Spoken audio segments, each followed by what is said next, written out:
So if I'm only going to spend $20.09, I can only buy things that add up to $18.56, because I will need to pay sales tax of $1.53.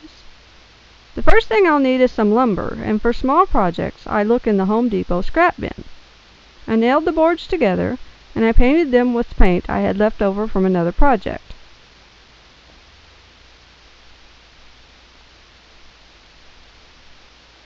I bought 4 bags of pebbles for the path around the garden bed.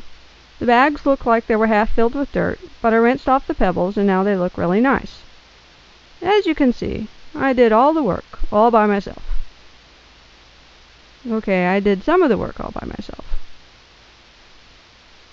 Okay, I did some work.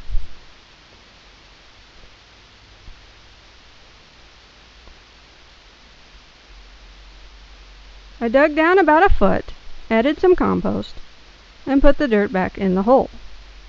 You can make some free compost with stuff from your kitchen garbage. Just don't use meat and don't use dairy products except for eggshells.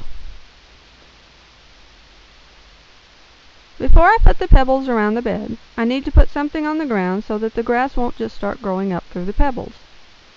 If you don't have any weed block, you can put down layers of old newspapers or last year's phone book.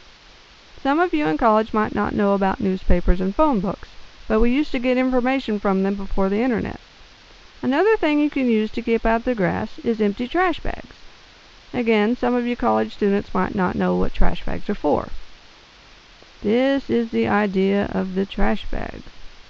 After you've cleaned up your room, if you have a few trash bags left over, you can use them in this project. So now I have a 4x4 garden bed with a path around it, and before I even have any plants in my garden, I now have the benefit of not having to cut the grass in this 7x8 spot.